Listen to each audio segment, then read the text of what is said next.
Hello, hello, hello, everybody. I have a guest today.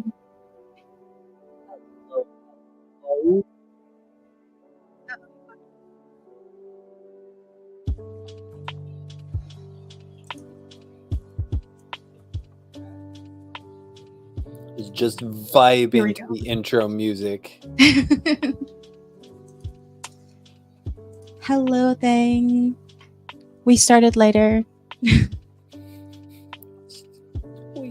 Tiny bit. I was on Barrett's stream. If that explains anything. Are you at work still? And also, Bungle, why don't you announce yourself? Where am I pointing? Yes, this way. Yeah, that works. No, that way. Okay. Like, hey everybody, I'm gonna bungle everything up. So yay! Thank you, Dolores, for having me here. Always a pleasure. Yes. And hi, Thag the troll. You're off today. That's so nice. Nice to just chill. Oh, thank goodness. That makes it a great Friday. Yes. Let people know what you do. What are your things? Things? Yes, things. I do a little bit of everything. I don't do anything well. I am a jack of all trades, which means I do a little bit of this, a little bit of that. It's a little bit of sci-fi, a little bit of drama, fantasy, mystery, romance. But that doesn't actually mean that I'm particularly good at anything. It's just a little bit of everything all wrapped up into one neat little package waiting to explode. And your channels? And yeah, so I make YouTube videos mostly. I play video games on Gaming Winos, and I make entertainment videos on Blunder and Bungle with my best bud Blunder. I almost did his thing, called him by my name. I was like, wait a minute, no. But yeah, we have a new video coming out tomorrow on our channel that's going to be us reading a horror story that I wrote. I shouldn't say horror story. It's not really a horror story. It's more of like a little tiny creepy pasta. But it's Spooky my story. original little spooky creepy pasta that we do a little dramatic reading of, that I put a whole lot of graphics and sound effects to on our YouTube channel. That's Blunder and Bungle. And all the links are down below for anyone rewatching and stuff like that. Everything is down below. Hello, Dolores. Hi. You have to come and say hello every time you guys are on stream. Goodbye. Dun, dun, dun, dun, dun, dun, dun. He knows that we're live, right? This time, not like usual. I warned him. Okay, just want to make sure he knows the people are seeing. I gave a warning. I feel like that's all I can do. Blunder's gonna do what Blunder's gonna do. That's true. Oh, the cats are bothering you today because you're home. Well, they want attention. Gosh. What kind of cats? Now I must know. I want so here's the thing. I really want at least one cat. Maybe two, but at least one. And I have this idea that I want to have either a tuxedo cat or a silver tabby. And I already know that if I end up with a tuxedo cat, his name is going to be Tomatillo. And because I want to put a little sombrero on him, and I'm going to have like a Tomatillo cam at all times, and like make like little shorts so that whenever I have to do breaks on my videos or live streams, I just have like a Tomatillo short that comes up whenever that happens. Or I'm like, but I feel like if I get a silver tabby, that Tomatillo might no longer be an appropriate name. So I'm going to need help coming up with a potential name for a silver tabby. Well, we can figure that out when Blender decides to let you have a cat. Well, Blunder's already agreed that this is a thing that can happen. It's more just like I have this fear that I just want to be in a position where I know that I can take care of it no matter what, You and that take means care of that I your need. baby puppy. I mean, I take care of things, but I'm like I need at least like a period that I know, like if something else explodes, that I can tell other people, look, I am taking care of my new kitten. I have no time to take care of other other things that are Okay, fair. happening for the first couple of weeks. There's your answer, my dear. Oh, and Thag says 2 gray striped tabbies and 1 black cat with a little spot on her neck and tummy. Oh, that's so cute. Oh, and then one of the grays is an old girl, is 14 years old. So Blunder has a little tiny white Havanese dog that whenever anybody says the puppy, they actually mean Haley. And Yes. she is puppy forever. they say puppy, but she is also 14 years old. But she's It a doesn't tiny matter. little Havanese, and she will always look like a puppy, even though she's, kind of deaf, kind of blind. She old just lady. runs into things. She's old lady, but she's forever puppy. Like, I Yes. just gave her some chicken earlier today. I literally was just like, would you like? And I gave her turkey, but she doesn't understand the word turkey, so I have to tell her it's chicken. And she just like goes crazy and starts running around in circles and literally runs headfirst into a cabinet because she's staring at me going, "Duh, duh, duh, duh, duh."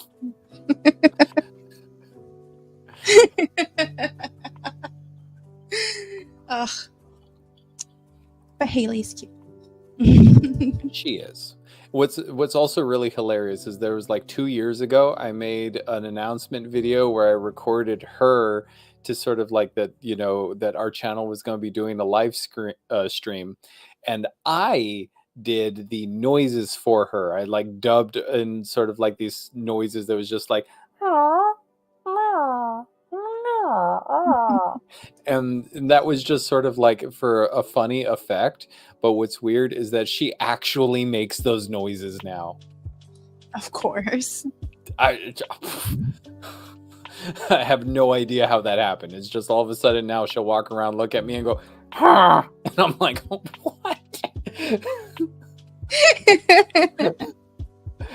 What? There's a question for and, you. And Thag, no, unfortunately I'm a Final Fantasy 14 kid. So I was never really into WoW. I went from Final Fantasy 11 to Final Fantasy 14. Yes. Well, what are you going to be working on today? So today I have so many stories that I am the worst at actually focusing on writing just one thing. And so I have like 3 stories that I feel like I might be kind of potentially poking at. No, I know which one I'm going to be poking at. I have this because we kind of talked about it. Yes, we talked about it like a week ago. That's like this story where I the whole concept behind it is kind of like a my version of like Mega Man, because Mega Man is actually sort of like an homage to Astro Boy and so forth. But I was always really upset at how Capcom has never properly utilized Mega Man's story. And so I have like this idea for like a more modern sort of robot boy superhero story that is, instead of like a full-on android robot, like a synthetic life form made out of nanomachine cellular structure. Oh, this one. Okay, yes. So like that's what I'm working on today. So are we putting the time travel one to the side for now? I like I said, I don't know how to work on just one thing at a That's time. fair. Like I'm still can't. working on the time travel one. That's still an important one to me. I'm not going to let that one just fade away or anything. But at the same time, I'm also still kind of working on the story that I started writing like 20 years ago, and it's just sort of like up there somewhere. Technically, I finished it, but then I started editing it and realized that in the time it took me to finish it, my writing style changed so much that the like first bunch of chapters didn't make sense with the way that it ended anymore because the level of detail was so different. Yeah. I mean, that's fair. I'm pretty sure if I go back to some of my old works, I'd feel the same way. Like the stuff I wrote in high school. Exactly. And this was actually a story I wrote and started writing in high school. So I really have to kind of go back and get the first half of the story to be at the same level that the second half of the story is in.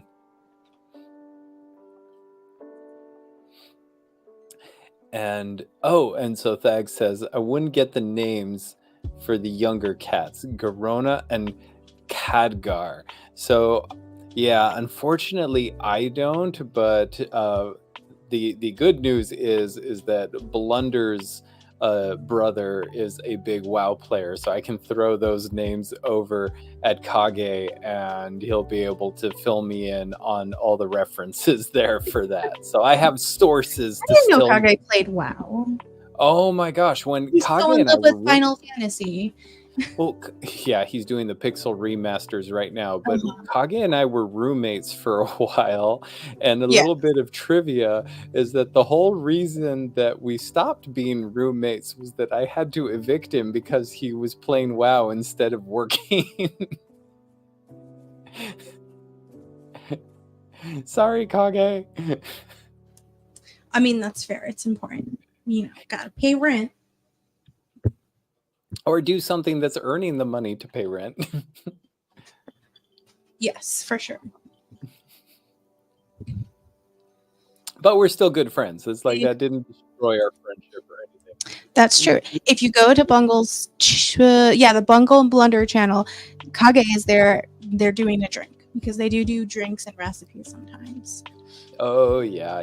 The last ones that Kage was in on our channel is anyone who ever drank High C as a kid might remember the Ecto Cooler drink. That was like a Ghostbusters themed High C drink, and we totally turned that into an alcoholic mixed drink. All right. Well, let's start sprinting. Do the thing that we came here to do. Oh, the actual work. Okay, I guess we can do that. We're gonna do 15 minutes just to get in the groove. There we go. Gotta remember what buttons to press while I'm with other people. I mess everything up. All right. So 1, 2, 3, go.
All done.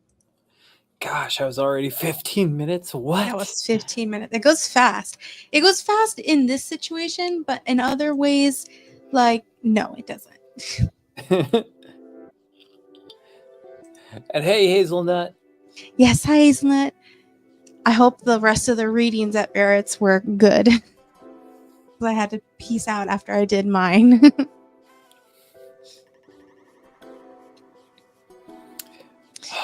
So how did you do?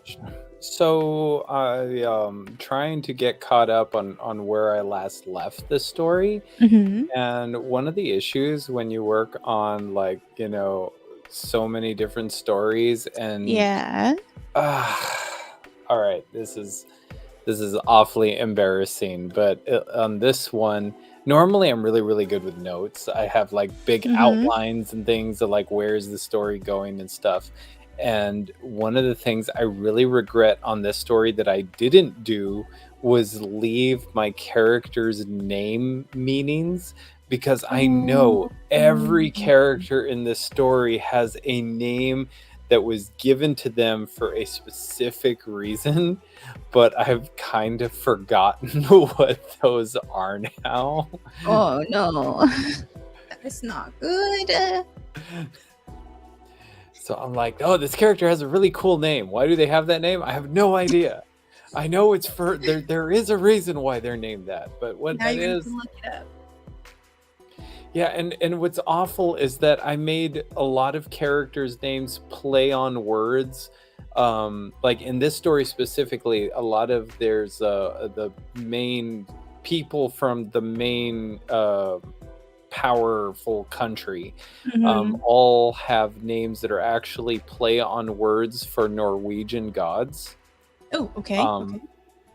But I would say Nordic gods, but I don't actually remember which gods each one was named after, and some of my name stylings aren't exactly obvious. Like there's a couple that are absolutely obvious. Like there's one that I'm just like, oh yeah, you're totally Prometheus, and it's fine. But there's like another one here that I'm trying to remember who he's named after, and his name is Calcaroy. And I was just like, where did your name come from? I do not recognize that name. That must be like a more minor god. I mean, his name, the god's name is like, even like the one that's named after Prometheus, his name, I didn't just call him Prometheus. His name is Dr. Promeyer. but I know that he's based on Prometheus, which is why I'm like him. He stood out. I was like, okay, this comes right out. Promeyer, Prometheus, Calcaroy. What play on words did I come up with to make this name? Excuse me. Yeah. That's fair. That's why I write everything down. Yep. I messed up so bad. I am so glad that you had so much fun, and I plan to re-listen to the stream, so I will hear your sapphic romance. Hazelnut, I promise. I'm gonna actually send the link to Bungle too. Yeah, we're gonna have to hear that. That sounds awesome. And then things has to quickly go do something. But yeah, I kept pushing back the stream time a little bit because I really wanted to read that last story I wrote. Because I was like, this is good. This is what Barrett keeps asking if I'm having something super spicy, because the last few times has been like a lot of sweet stuff. So I'm like, this is it. I mean, I'm glad you got into like the spicy stuff, because for a while there, I know you were kind of like doing the whole like it sounds like it could be spicy, but it's actually a kitten that I'm petting. Is that one poem gonna haunt me forever? Yes, absolutely it is. What are friends for if not to remind you that you wrote a poem with a bait and switch that was all making people think, oh, what is happening? The cat? Yes. Oh, yes, I agree. Well, I don't know. You could probably listen to it with Blender, and Blender might enjoy the stream too. Oh yeah. Wouldn't be if you don't But if you're not believe the things I have read and heard. You might want to put headphones in if you're not going to be at home. Some of that stuff is intense.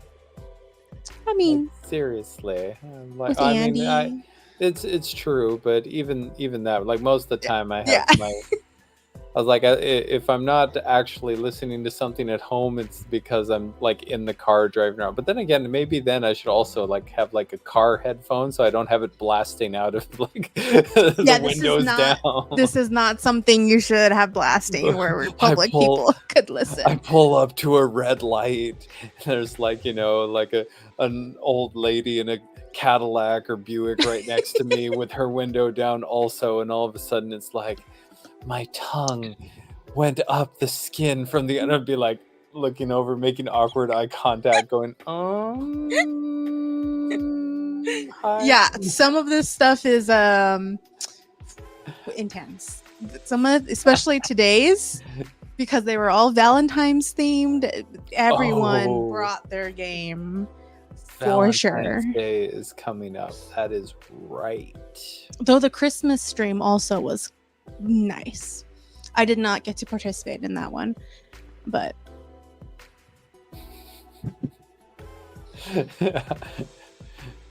Barrett said I made his glasses fog up. Oh my, okay, I'm definitely gonna have to like fast forward, listen to that part, and then go back. That's right. I'm writing. I should be wearing these. Hold on. There. Now I have my secret identity up. No one recognizes me anymore. Now you look cute and nerdy. Exactly. That's the point. Well, I have gotten to a restaurant scene where... What did you have them do in a restaurant? Nothing. No, in my book right now. Oh, I thought we were still talking about the steamy scene you read. Oh, no, I wrote an alien interracial sex scene for that. No, right now. Did the alien have tentacles? No. Okay. No. I just had to make sure. No, not this time. Not this time. Okay. No, but in Project Aztec Love Death, we're at a restaurant, and I think I'm gonna have another moment where like the head security guard and Marigold have like a heart to heart about Buho. Oh. But it's gonna be really short because I feel like there's been a lot of talking, and I want to get to another like level. So I want to get to the party, or I haven't fully decided if they're gonna finally kiss or not. So we'll have to see by the time I get to that point. I'll have to make a decision when I get there. The joys of discovery writing, where I'm like, I kind of know what I want, but I don't exactly know.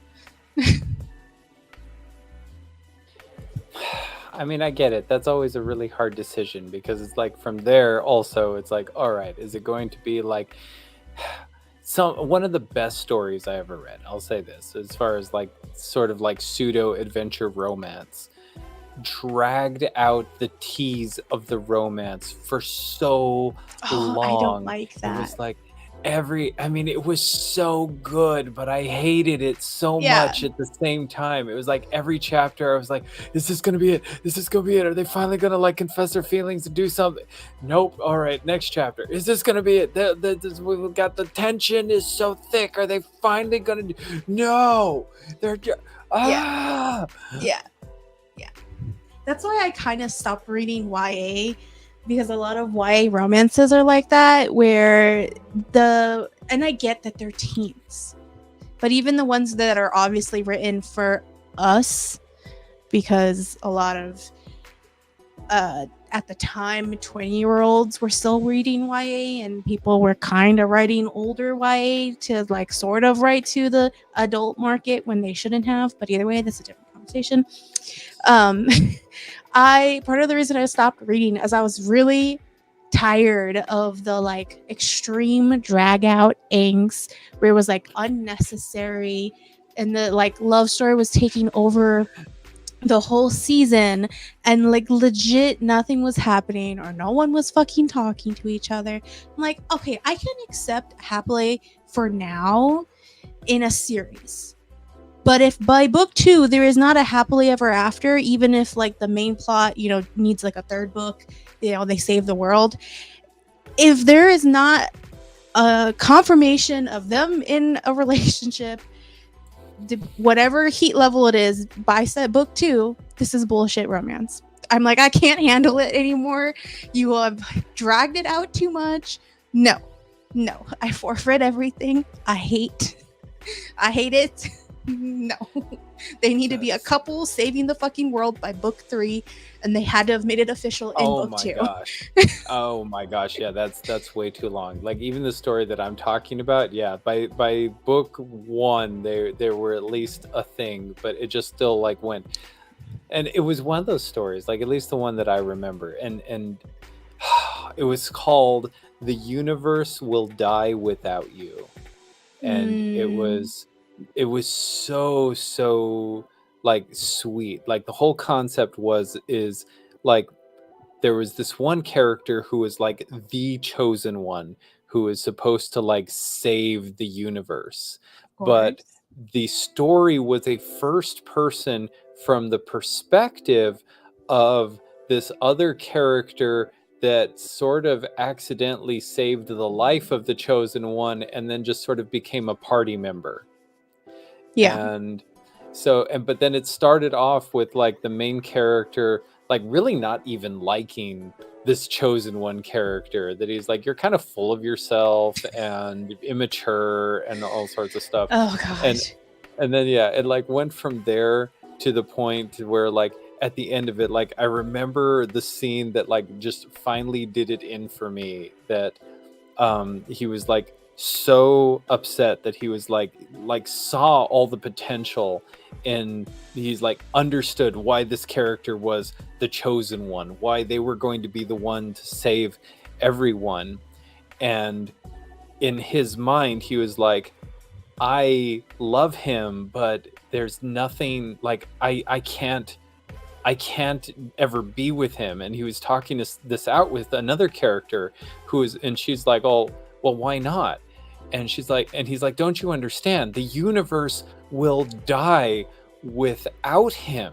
Like he must save the universe.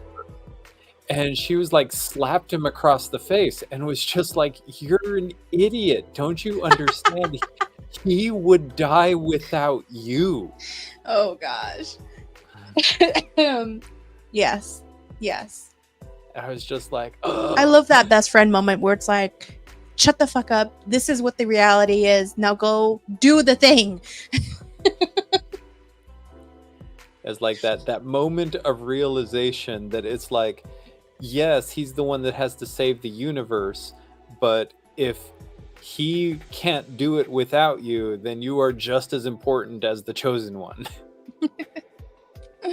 Oh yeah, like I can get some, like, I mean, this was pretty early in YA before YA started getting corrupted, but like Hunger Games, where it pretty much does what I say. Like by book 2, by Catching Fire, Katniss and Peeta are pretty much in a relationship. It's slightly like fake relationship, but it's also not a fake relationship.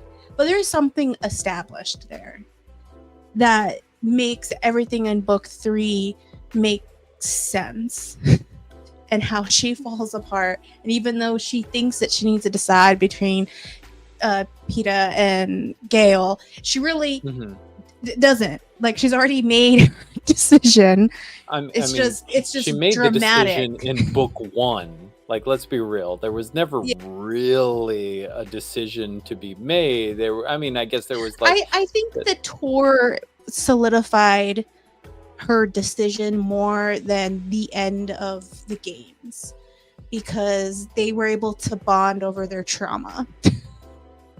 Like, they helped each other sleep, and like, it was so sweet and innocent from what we know.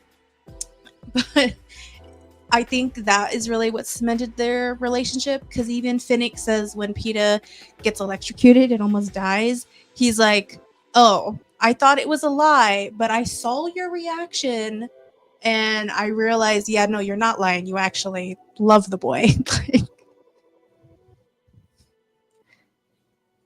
So, like, that's okay. Where it's like, okay, you give us the room, you solidify the relationship to its degree of allowance, the like halfway for now, and then you have to separate them or some whatever happens in book 3. But the relationship is pretty much already cemented. Like, that's fine. But when it drags out for like 3 or like, God forbid, 4 fucking books, no. Like, no, we should know where things are going by then. That doesn't mean like, that a relationship has to be perfect. It can have bumps. It can have, I agree. full stops. Like, you can like end up in book 3 or 4 and then realize, holy moly, this person isn't as perfect for me as I thought they were.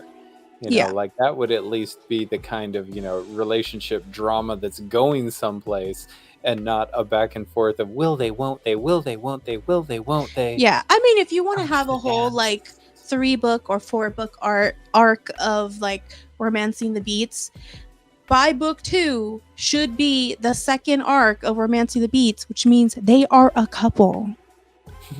And yes, by book 3, like, a disaster might happen, but a couple has been established, and I'm just like, no, nope.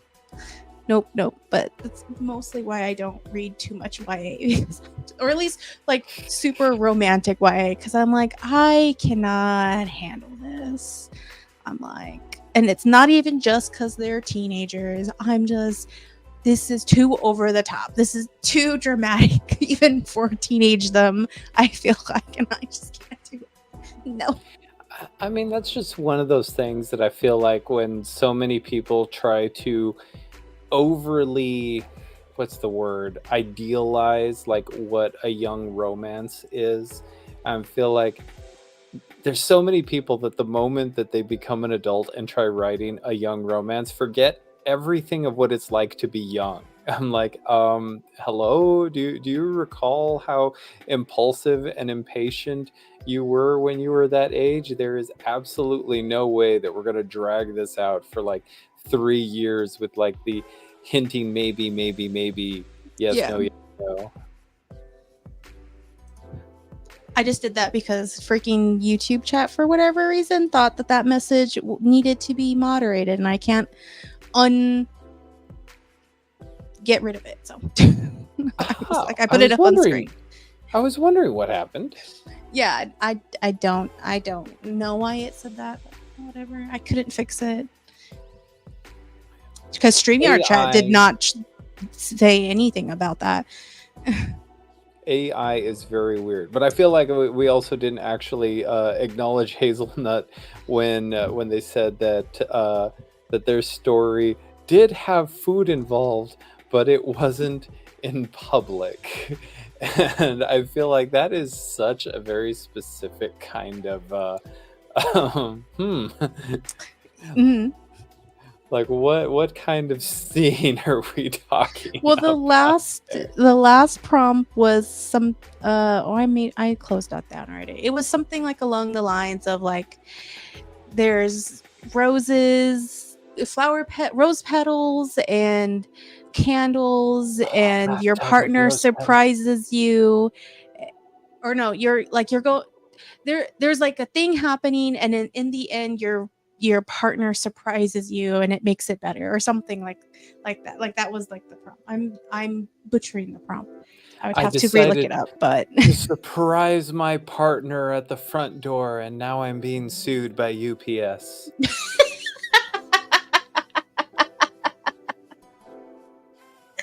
Oh my god. Do you know what? That probably happens.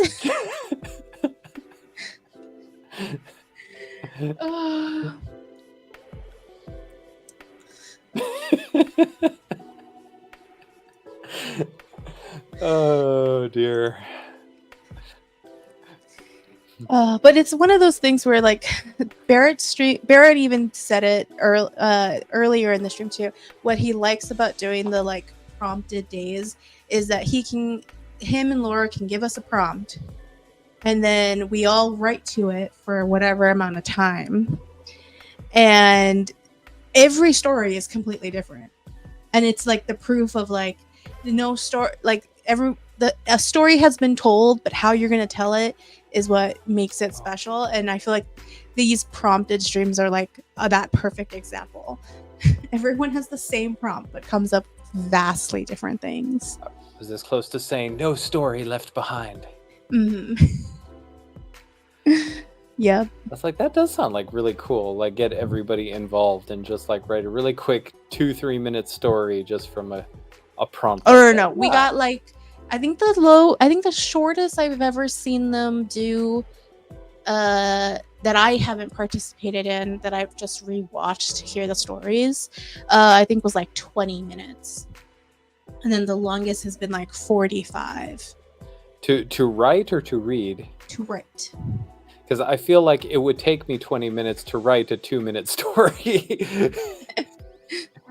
No, to write. Like today we had 35 and 36 minutes for the 2 prompts. Yep, I feel like I could do that. I could write something in 30 minutes and then probably like read through it in like less than 5, easy. I mean, I didn't finish either story, but like what is that? Reminds me of there was an episode of Futurama once where like aliens came to Earth and they were like conquering Earth because they really wanted to know how this sitcom from the 90s ended. And the show got canceled. And by the time that they made it to Earth, you know, it's like hundreds of years later, because 1,000 years later.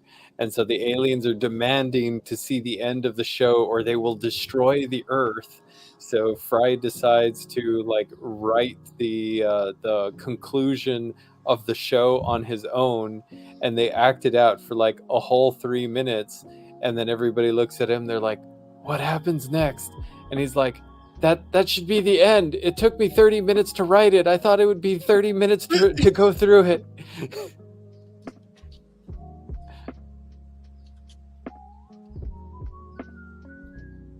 Oh my god.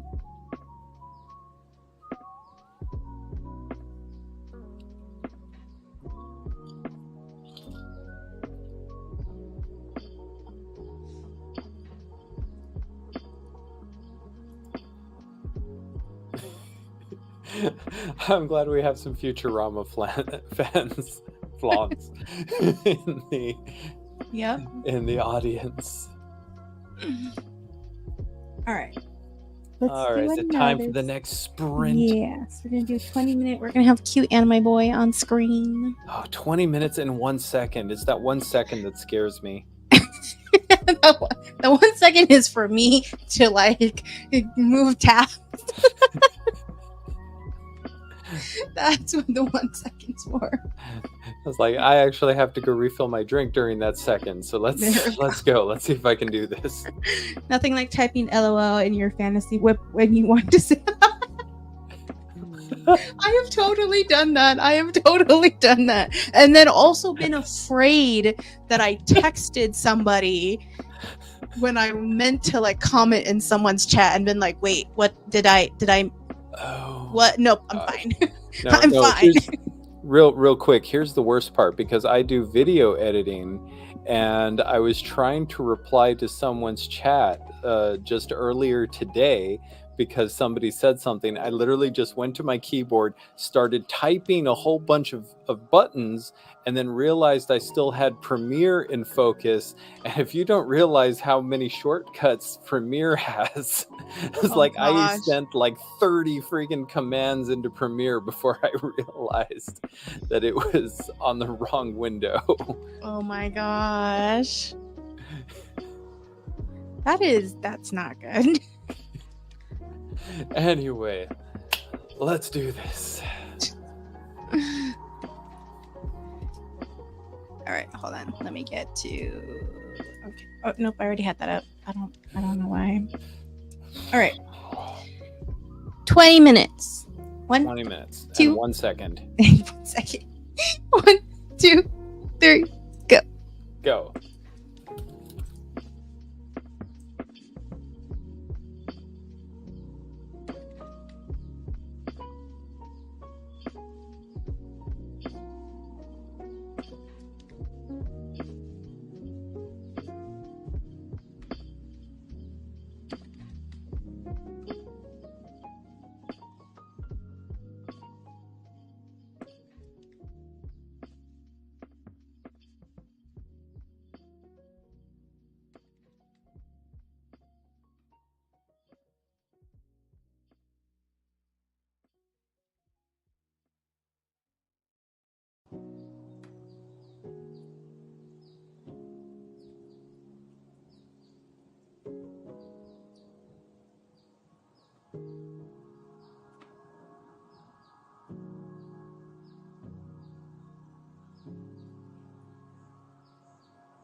All done.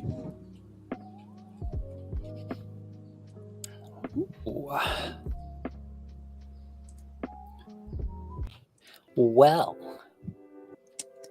How did you do? How did everybody do? If you want to share. like I found out where I got Calcaroy from.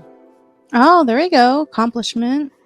Yeah, it actually stems from the term Calcatoroi, which is the Colchis bulls of the legend of Jason and the Golden Fleece. That was like a half machine that breathed fire of a bull. That's not Norse. Nope. Which is why I totally lost track of where that one came from. Yes.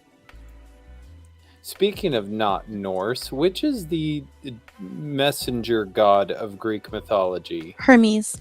I literally just Hermes. named a restaurant waiter that right now. So yeah, there's a character in here whose surname is Nike, which is like, looks like Nike, like the shoe brand, but is supposed to be a form of like a similar god to Hermes. Yes, they are similar, but not exactly, because in Roman mythology, Hermes is Mercury. Yep. So they're still very different characters, even though people think they're the same character because they look similar-ish. Have that whole sort of like, you know, running delivery thing going on. Nike was yes. the victory goddess. Yes. I was like, I just love my character in this one that has that name where people are like, it's so hard to do. Sorry, I just read that's comment fully. 179 words. I'm fixing a few things and making a certain lacy thing edible. I mean, we have been talking a lot about food on this stream. That's, I feel like, well, that's totally fine. Yeah. No problem. I heartily approve. Yes, I agree too. I mean, like, that brings up a whole new definition to like undressing someone with your teeth.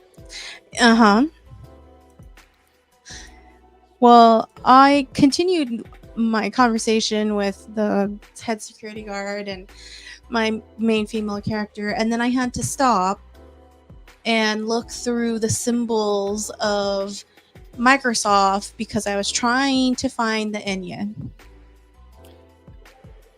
Ooh. So, but I found it.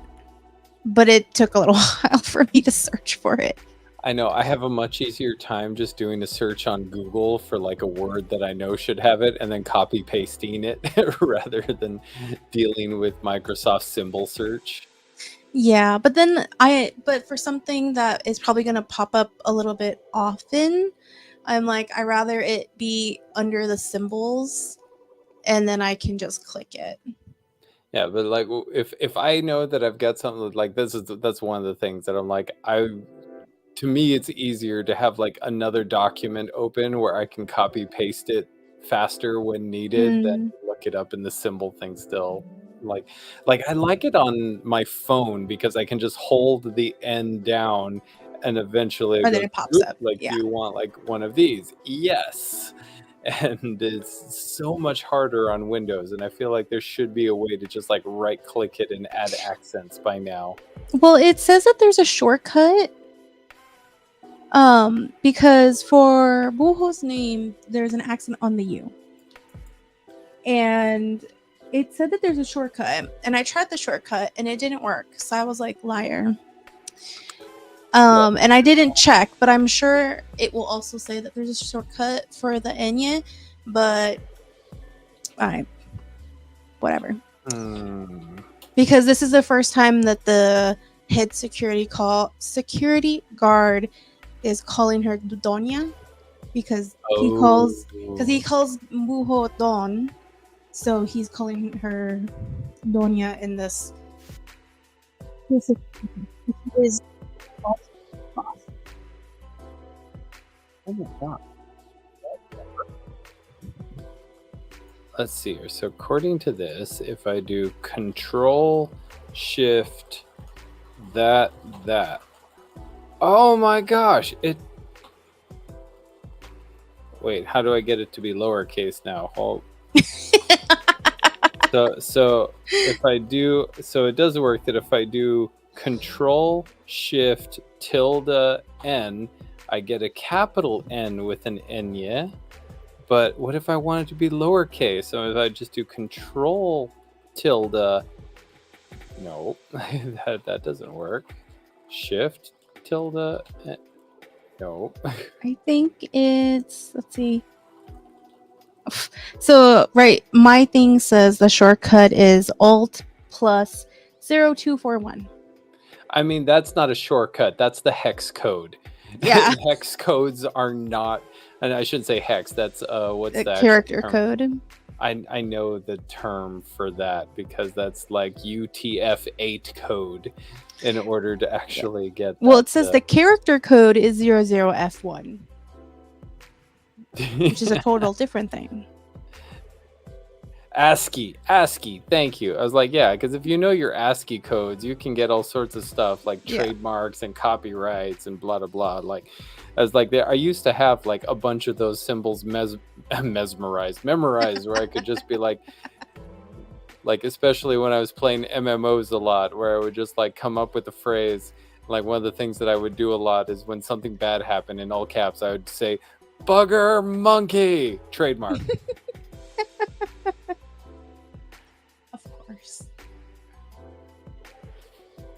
But seriously, I'm like, this should be, so yeah, Control Shift tilde N makes the capital Enya, but now I've got a mission to find out how to actually make it the lowercase. Because according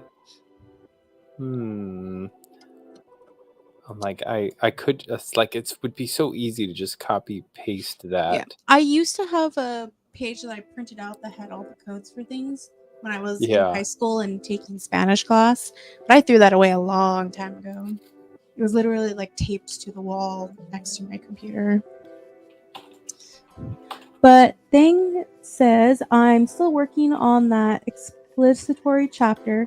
The technical issue is taken care of, but I just don't want anyone word vomiting at each other. I want them to have a reason to do their reveals. I mean, that's fair. That's exactly fair.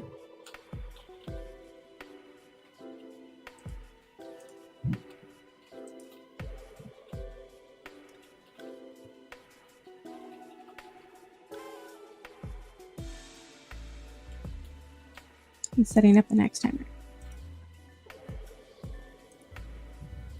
And then she also says, I have a chart printed up on my storyboard. That's fair. It's like, the totally is. Almost, it's like, I hate it that you kind of need it. Like, I feel like you shouldn't need a chart. You shouldn't need to know ASCII code. Like, there should be like a much easier way to just like hit a button and the letter and get your thing that you want, or like at least have it like for pop any up, language. like what are your different, just be like, well, there you go. I mean, at least they have a symbol button for things like that, because we could still be living in a world where it's like, nope, if it's not English, it doesn't exist. I mean, this is true, but I'm like, we have like all of these buttons on the keyboard, and why can't I like, put N and like window click it and get like, oh my gosh, oh, what have I done? Oh, window you broke something? Window clicking did something awful. Okay, everything's fine. I'm still here. Did you break things? I opened up a whole bunch of programs I didn't mean to, but other than that, everything's fine. Of course. Everyone in Barrett's chat got all upset when they found out her Eternal Reign wasn't out yet. Oh, because this featured Vesta and Queen Desiree. Oh my gosh. I mean, I am also waiting for that, but but I can see that. I can understand. I can just imagine. I mean, later I'll actually know what you wrote when I listen to the stream, but yes. I'm also waiting for Queen Desiree and those adventures.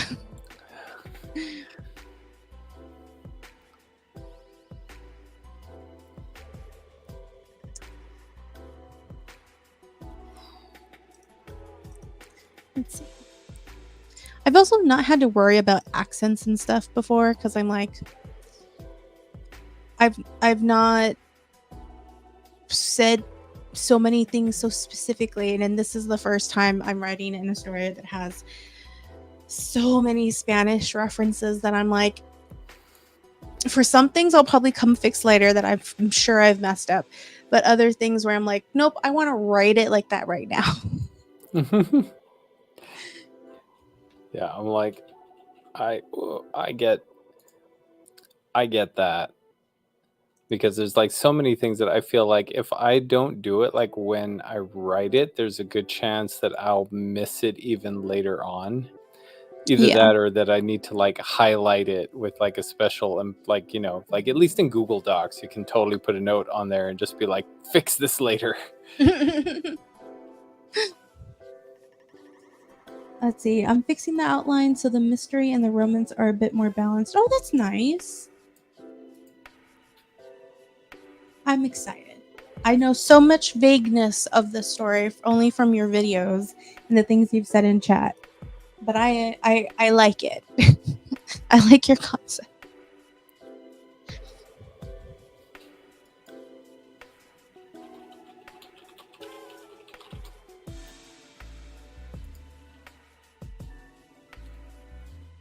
Ooh, all right. I'm going to have to actually like watch some of this. What? What are you looking at? Hazelnut's channel. Oh, yes. Yes, subscribe. Bop. Subscribed. All right, let's do a 25-minute timer. Let me pick a new song. Get some solid work done. Deciding to like push it further and further. It's usually as far as I can go. Like 30 minutes is kind of hard for me to like stay focused. I can do it, but it's kind of hard. I wish I could hit a spicy bit in my whip, but the romance is on the sad side and it ends unhappily. Oh no! You can still have spicy. You can still have spicy. It doesn't have to be romance. It can be a love story. And then what's the problem with it ending unhappily? That doesn't mean that it still can't be a good spicy story. Yeah. I mean, my The Princess and the Warrior, or Project Elf, depending on how you knew it from when I was writing it, when I began my AuthorTube journey, was a love story, and there was definitely sex on page that was very important and detailed, and it, you know, it's a love story, not a romance, so, you know, and it was a dark love story, so yeah, it ended, you know, not great. I mean, it depends. There on was your tears and a breakdown and sadness at the end of my book, and some of it was also me because I made myself cry. It still doesn't mean not great. It just means not what others would have wanted. Yes. Yeah, that's why there are love stories. Yes, a romance needs a happily ever after, and that's important, No, and it that's doesn't. fine. Ooh, No, don't it say that. doesn't. Don't say that. People will come after you. A romance needs a happily ever after, I or happy dare for them. now. No, But a no, love story does not. And love stories are just as important as romances. So you can have a love story that ends unhappily because the characters don't stay together, someone dies, whatever unhappily happens. ever after. Sometimes it's just like, But you can you've still seen the have second Cinderella movie, right? you can still have the in-between moments as hot as you want. It's like sometimes there are external forces that just make happiness very difficult. Yes. I mean, Huh? erotica as a genre is not necessarily erotic romance, and there's a lot of erotica that does not end happily ever after, but it is hot as fuck. So yeah, he started filming again, Hazelnut, so videos should start coming out. Yay! If a romance ends in tragedy, or if a romance ends in death, it's called a tragedy. Yes, if you want to be classical, yes, I agree. I prefer to call it a love story. I feel like calling it a tragedy makes it sound like it's a Shakespearean play. Though I know technically that that's probably more correct. I mean, I would imagine a lot of stuff that Shakespeare did would be referred to as tragedies for multiple reasons. Most of what people consider classic love stories like Romeo and Juliet are not a romance. They're actually a tragedy or love story, or however you want to define it. Technically it's a tragedy, but yeah, they're not actually romances. And actually some romance readers who have been writing retellings of Romeo and Juliet have talked about that, where it's like the biggest problem is making sure that the couple does not die at the end, and how can you twist that around, because it's not a romance if they die. Oh, well, I mean, that's not too hard. It's just fake your death, and once everybody thinks you're dead, go run away together with the insurance money. Done. That is one way. There's a death aplenty at my end, and not the sad, sweet kind. This is a science-informed fantasy adventure after. Yes, that's true. Yes. I remember you talking about that Monday. But can a death be sad, sweet, and kind? Well, it kind of depends on the circumstance. Like there was a story that I was reading that had to do with like it was science fiction, and it was sort of trying to be romance, but like the idea was is that one of the characters stayed on their home planet while another character was like off fighting a war, and everyone was like super convinced that the character off fighting a war would probably die in this like horrific war. But when she came back home, it turned out that she survived. She was a hero, did all this amazing stuff. But because of like the time spent traveling at such great speeds in space, that much more time had passed on the planet than out in space. So she came back and was still in like her 20s, and like 60 years had passed for her lover. That sucks. I would label that as a tragedy. It's like, but he wasn't dead. He was still alive. It does. No, I know, but just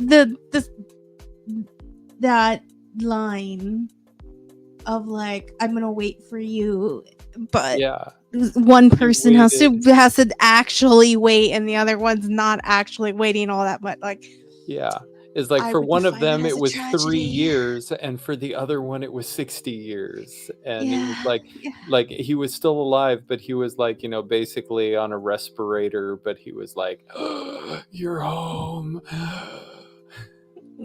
Oh my god. Oh, ow. It was just that sweet, like awful sweet of just that happiness to see her again, that he lived to see her come back home. Ugh. My heart. All right. Let's do 25 minutes. Okay. I'm gonna go back to cute things in my story right now instead of this heartbreak. All right, we'll do that. Okay. 25 minutes. And 1, And 2, 3.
all done. I almost lost track of that. Yeah, it kind of caught me by surprise there. But we had some friends from my mouse is going crazy. From Twitch pop up. Laura or Desiree, excuse me. I Des guess. pop. She's hi. And we had Laura pop up. Her and her spookiness, same boo. Boo. Apparently they're playing tag in the comments. And then Ed's here.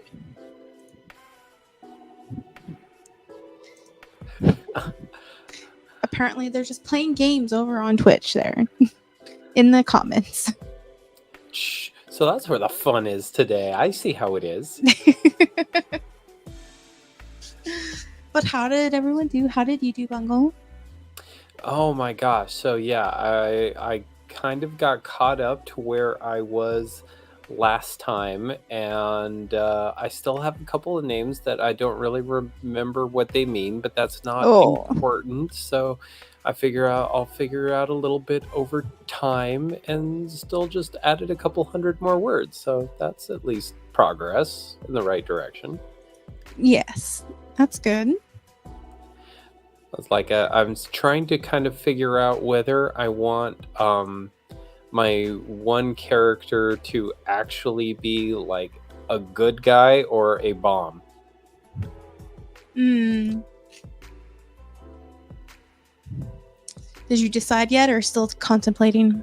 Still contemplating. It's Fair kind enough. of like one of those things. Like I feel like the way I'm writing this story is that there's an obvious main character, but the actual main character is actually a side character. Nice.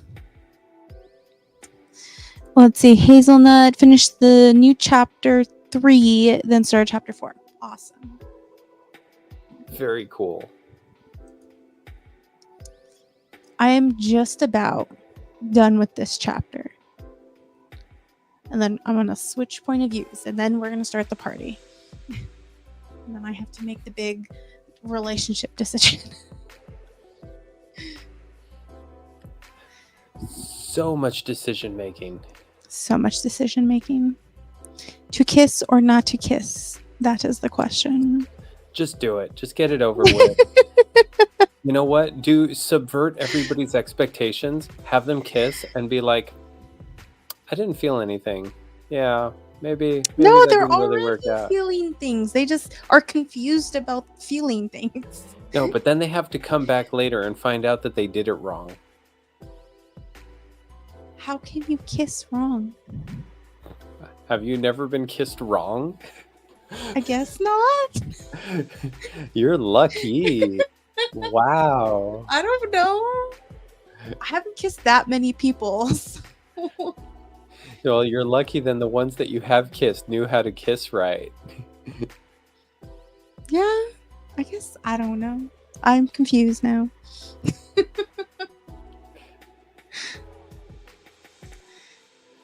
I envy that level of innocence. Well, when you have strict parents and you're not really allowed to date much, and then you find your partner pretty early, that tends to happen. Have you ever seen an anime called Hunter x Hunter? I have heard of it, but I have not watched it or read it.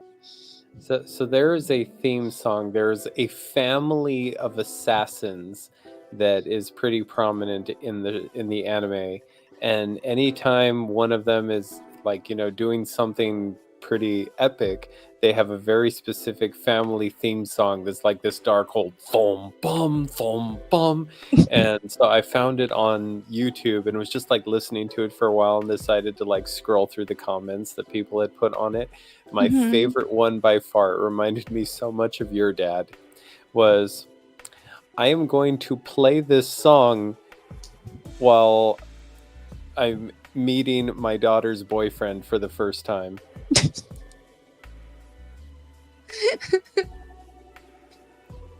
And I was like, yep, legit. Yeah. I mean, the downside of the fact that my dad was a teacher, he knew everybody I had a crush on or dated, except one. So, and then my husband, he literally knew from where he worked and churches. So, I didn't really get to have that big, like, introduce officially, like, first time meeting thing. The downsides of living in a small town, though it's not that small anymore, but at the time, yes. I mean, yeah, it's basically a suburb of a big city now. It used to be its Yes. own little town on its own, but it's really not anymore. No, it's not. But Hazelnut is saying, I'm doing that with the Spirit series I have. One of the side characters is actually the hero of the series. Ooh, yes.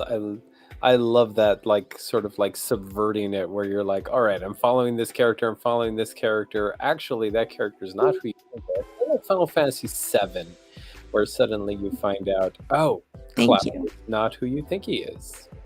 And yes, Dolores is absolutely blessed in that regard.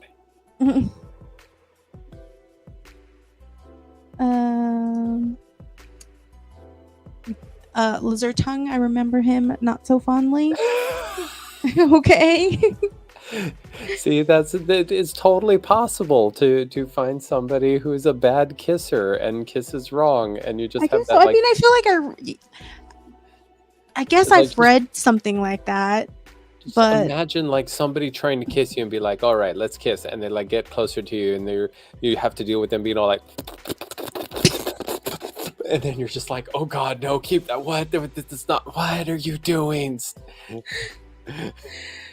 I guess the only awkward thing I've ever had is because, like, I have glasses, and everyone except one person that I've dated, which is a total of 3 people, has had glasses, and I've had that awkward moment where we like our glasses smack into each other. Conk. Yeah, but like it's also something I expect. So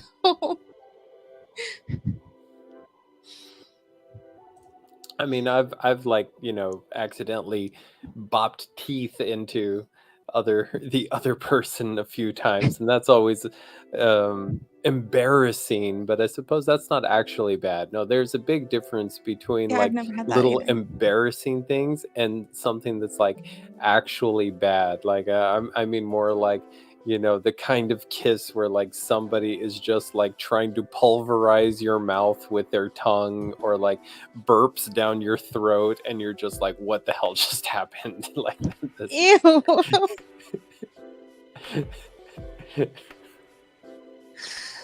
That is gross. To make it seem like I was the one doing the wrong thing? Okay, yeah, no, that's rude. Oh my gosh. Glasses do get in the way, but I also do not like contacts. And I feel like I look weird without glasses. Like, it's just, I've worn glasses for my whole life pretty much, so long that I can't not see myself without glasses.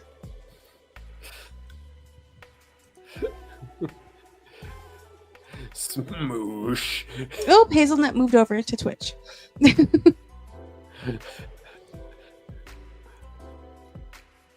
Dennis Dunn character was the real hero, and Kurt Russell was the psychic, even though Kurt Russell was the main character. Wait, which movie was that? Oh, yeah, Big Trouble in Little China. Little China, That's, yeah. oh my gosh, you're totally right. Oh my gosh, he was the sidekick. I hate being blind, so without contacts, I keep my glasses on. But it gets weird making out with a non-glasses wearer. I mean, It kind of is. Wearing contacts and glasses. So like how funky is that? That's a choice. It takes a bit of getting used to. I was in glasses for 30 years before moving to contacts. Yeah, my stigmatism is actually pretty bad.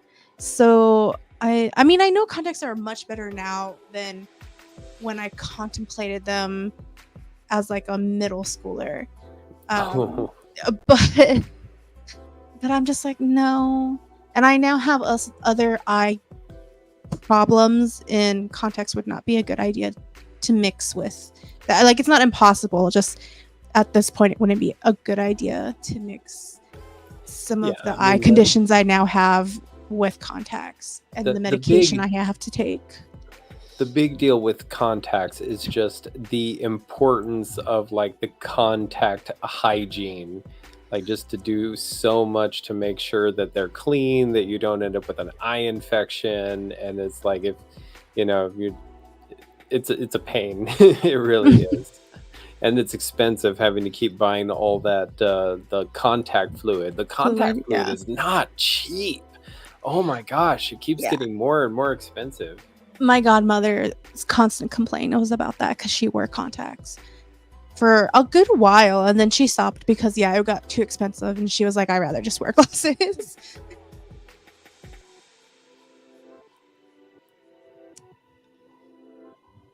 But yeah, they're all choices.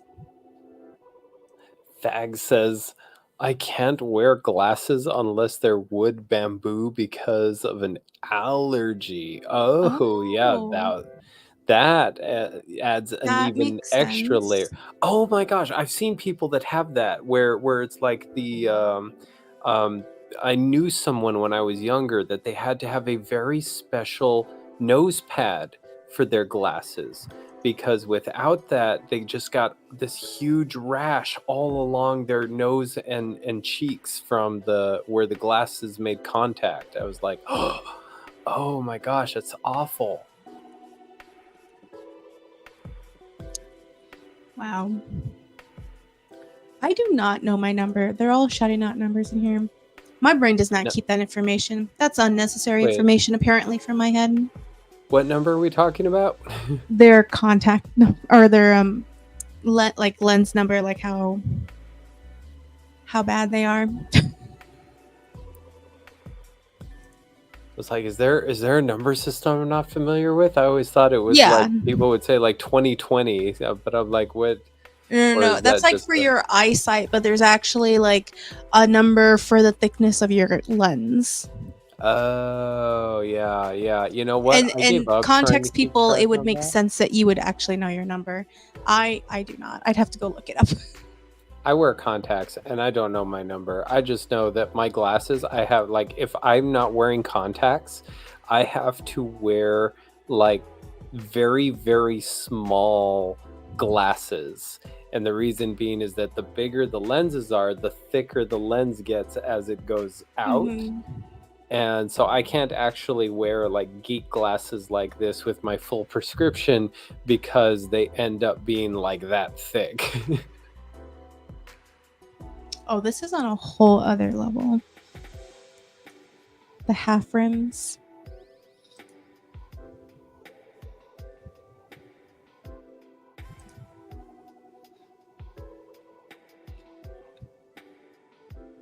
Oh, Des. You're supposed to get tested yearly, but no one really checks that.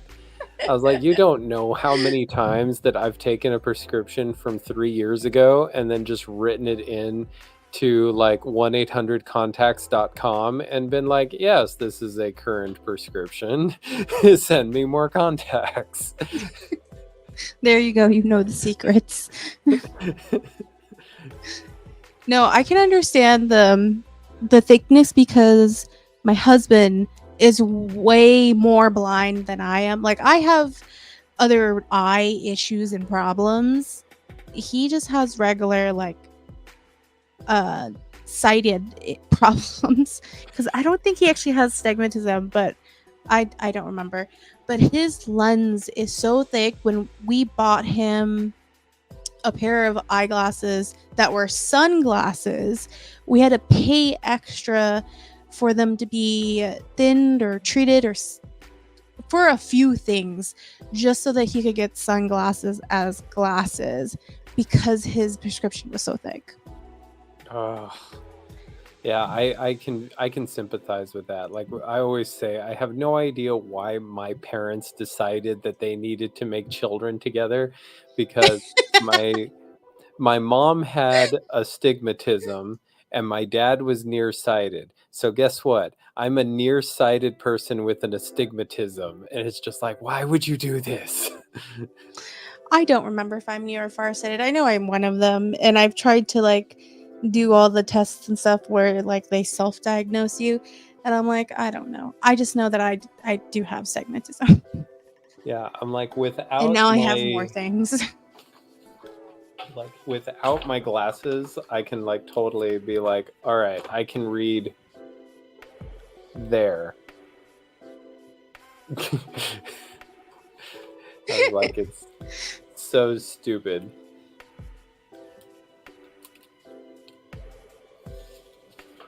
Yeah, you probably should.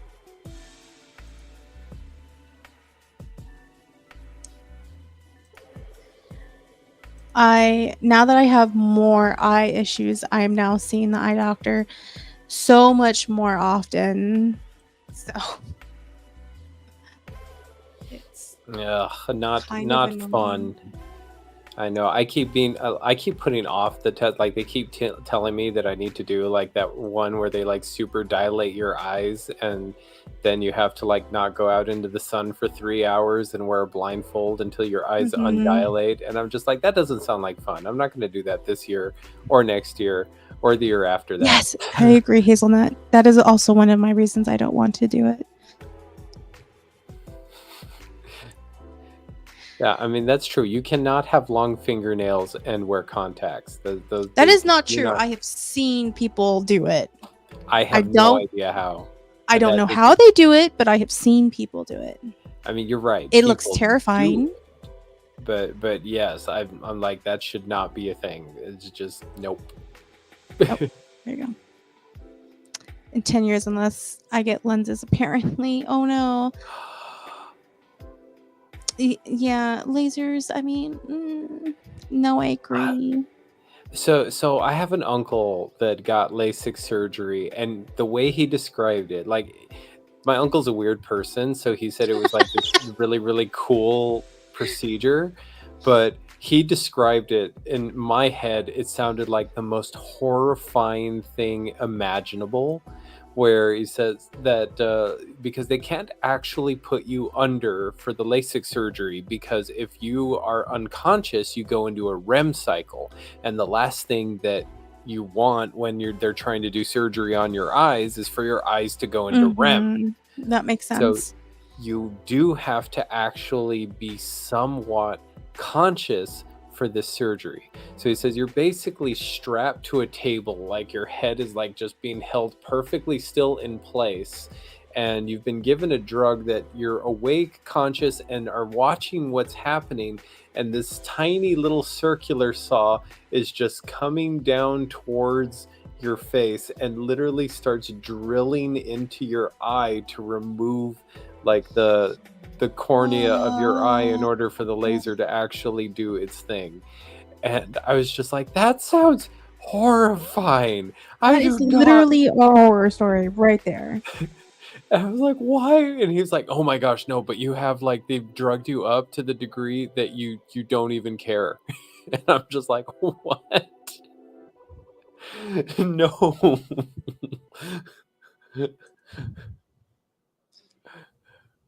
Yeah. Right now I'm okay, but I almost had to have laser surgery for my new eye condition. But luckily my medication worked the last time I went to go see the eye doctor, so I don't have to. But in the future, I probably will need to do laser surgery on like a semi-regular basis just to not go blind. Did you know that Palafox had like was one of the youngest people ever to have cataract surgeries? Really? Yep. When he was like, Lara, when he was like 22 years old and had to get cataract surgeries because he was like there were just things that he couldn't see. And finally, after like 3 years of like him not noticing things and people wondering what the hell was going on, an optometrist was like, here, let's have you actually take this test to see Mhm. where you're not seeing. And he like had a dot pattern of the things that he couldn't see, and he was like, you have cataracts, like this is so weird, nobody your age normally has cataracts. But that was like, so they did the cataract surgery on him by implanting, like they had to basically cut his eye open and put a lens inside his eye. And I Yeah. swear, like the coolest thing is that every now and then, like the entire time I've known him, if the light hits his eye just right, it's like a cat where it hits the lens and light actually shines out from the inside of his eye like a cat's eye. I feel like now that you told me that it's Lotta, I'm like, oh, okay, you know what? I think I did know that because I thought you were talking about somebody else because I only know the Professor Spinny tag. So. Oh yeah, he changes names every so often.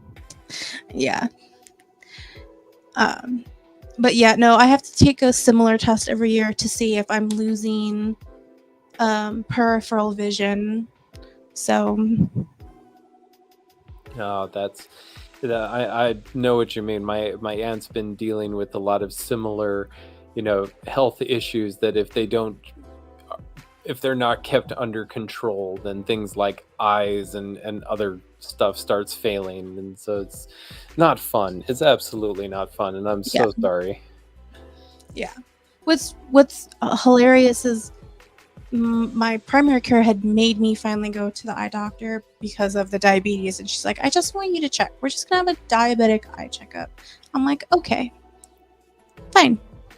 My eye doctor was like, oh yeah, your retina, which is what they're always worried about with diabetes, you're fine, you're perfect, it looks beautiful, but this other thing is an issue. And it's literally just a genetic thing.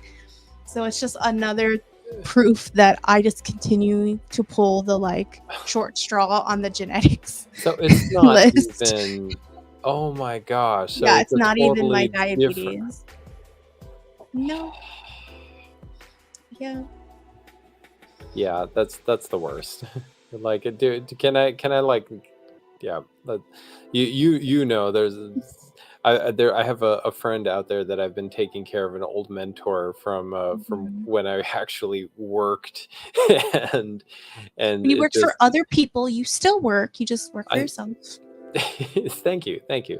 And but yes, it does seem like that my heart goes out to anybody that's in that position, where it just seems like anytime you start getting one health thing under control, suddenly it's like, oh hey, guess what, here's this other thing that we just discovered is wrong with you, that's going to take an act of God to manage.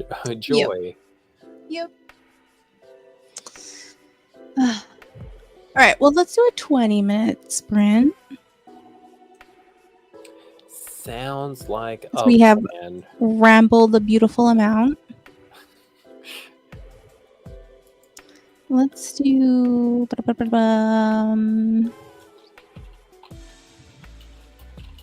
I do this one already? I'm not sure. Let's just do it.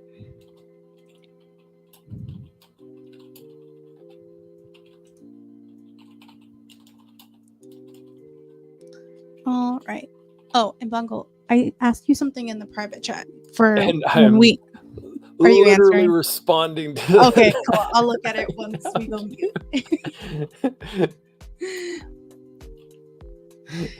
So you can talk to the cool kids.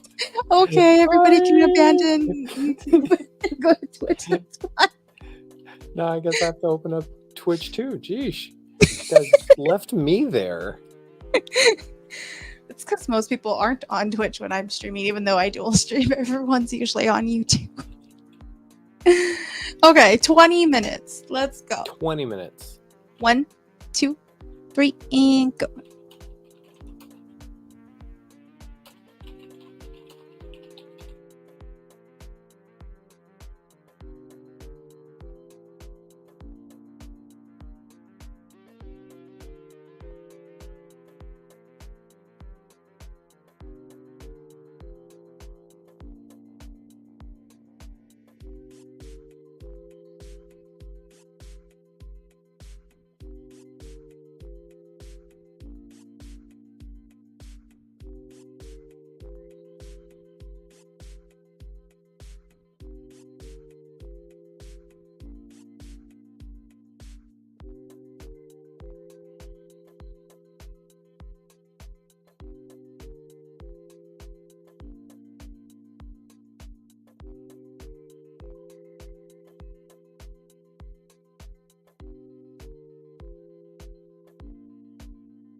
dun.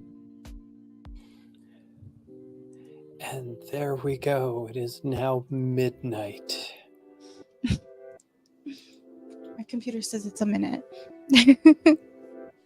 Oh, I mean, yeah, we should have done it for, 20 minutes and 1 second, so that way we'd get all the way there. Goodbye, Eds. I hope you have a good dinner. Indeed, Hope it's have good delicious. foods. I finished my chapter. Oh, So next chapter can start in Buho's point of view, and we can start the party. very nice. How did you do? I got to the part where I needed to introduce my last character. So I was like, Ooh. I'm not technically done with the chapter, but at least I feel like, if I was playing chess, I have all my pieces on the board. Mm-hmm. That's good. So that feels accomplished. Yeah, I want to be like, oh, I can't imagine writing something with so many characters. But then I realized The Princess and the Warrior actually technically had a couple of main-ish characters. Mm-hmm. So there definitely was more than just the two people.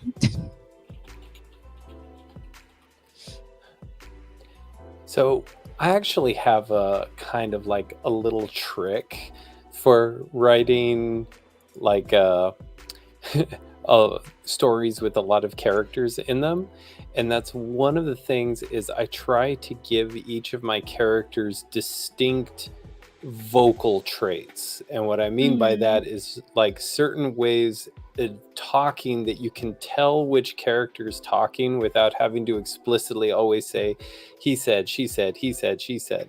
Yeah. So like I'll give like one character the trait that they kind of always talk in like a sort of like a lazy way of pronouncing words. Like instead of saying got to, they go gotta, don't gonna do something, gonna, stuff like that. And then like another character will like, have something that'll sound a little more like, like, oh, well, this character is going to be like very proper and use very few contractions and be very much more like a Data or Spock character. So every time something happens, it's like, well, that cannot be done that way. Yes. I feel like I almost always have a character like that. Almost always, except this one. I'm not really playing with that dynamic. Oh. Yeah, I mean, because both of them come from like high money families, so they're both well educated. It's more of like Buho comes from old money and is more like secure in his place, sort of, where Marigold comes from new money and understands her place, but is also female. And the family has a couple of what we would call old-fashioned, but for them are more like ancient traditions that have carried over slightly. It's not to the extreme that we have now of like machismo, but like it's like vaguely there.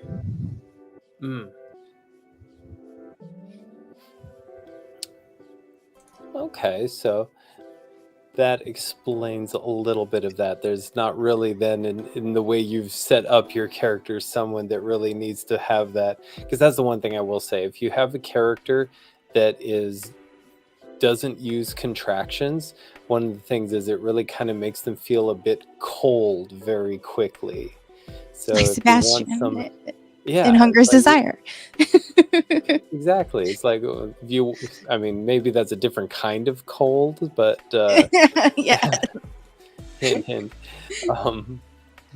But it's like, yeah, like normally when you want somebody to feel welcoming and open, then you talk a little less formally.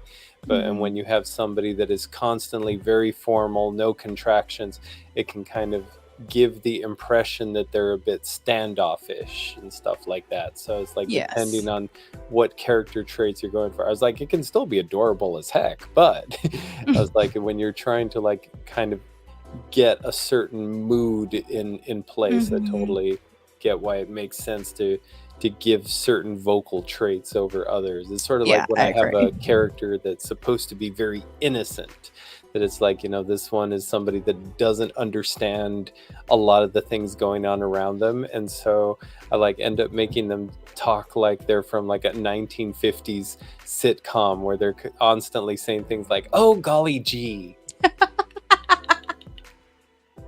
Okay. That's fair.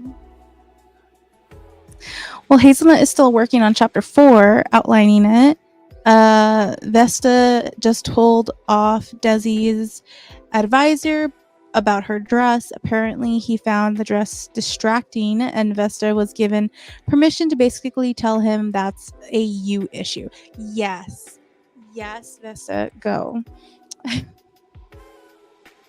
Yes. I kind of, not necessarily about dress, but about like being accepting of how you look kind of situation in this project right now too. I've kind of had that moment where, because I guess I haven't really necessarily said it, but like Marigold is like a plus size ish heroine. Like she's like not extremely heavy, but like kind of, I guess, chubby, I would say. So there's definitely some like physical appearance slight issues. Like, I suppose like in a story aspect, like the big thing is that something that is just a fact that it exists, or is there's like, does that actually change the way that she is, addressed and spoken to by certain other characters? I think it's at this point right now, it kind of gives an excuse for Buho to remind her that he thinks she looks beautiful. Oh, And I don't know if I'll get into it in this book, but it would be more apparent if I get an agent with this book and it gets published and I get like a ability to write the second book, which is about her cousin, well, sort of cousin because she's adopted, but her cousin, her slight weight issues would make more sense with that because of her cousin's maternal figure, which would be Marigold's great Thea. So he was much more cemented in old ways. it's like I've basically a bunch of different little weird things that I've always wanted to push, and I think, just to avoid confusion, I think that great, Theas and Theos, aunts and uncles should be referred to first as grand aunts and uncles, and then great grand aunts and uncles, just to like reduce the confusion between like you have like grandparents, great grandparents, but then you have great aunts, and without like, I'm like, there's a step that got skipped there. What happened? Yeah, actually, I was trying to figure that out when I was writing it because I was like, wait, how is this actually? Where is this in the like line of family? Yeah. I was like, to say great aunt or great Thea, that is proper, but it's one of those things that's like, just because it's proper doesn't mean I agree with it. Yeah, no, I get that. It's also, and I know sometimes I feel like my family is not always very conventional, but it's something that's really odd when I was first going around with my husband, because he's white, hearing how he addressed a lot of his family with like aunt and uncle and like great aunt and things like that, and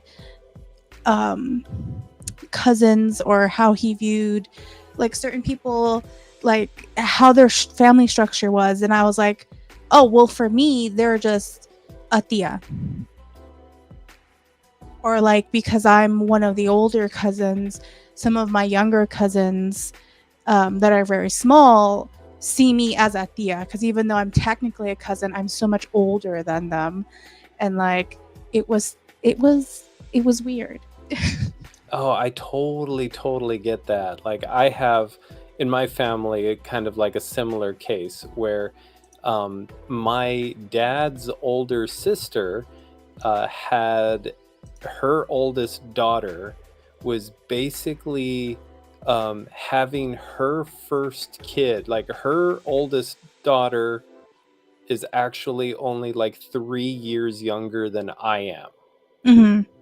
So it was always like I was actually closer to my cousin's kids than I was to my cousin, because at least growing up, I was a little kid and they were adults already and stuff. Yeah. But it was like because of like it, and you're right, like in Hispanic family, there's like, you have your primos and everything else, and that's nobody really gives it a whole lot of other thought. It wasn't until I was like, had more white friends that were like, well, Mhm. they're not your cousins, they're your cousin once removed. And I was like, what the hell does that even mean? Exactly. Yes. What? Yes.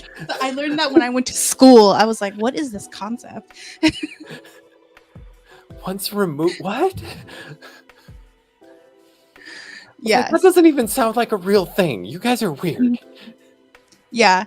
No, I get that. Because actually, technically, I'm like actually in a middle range group of cousins, because I do have some that are much older than me that I refer to as tia and tios, and then I have really young cousins that now refer to me that way.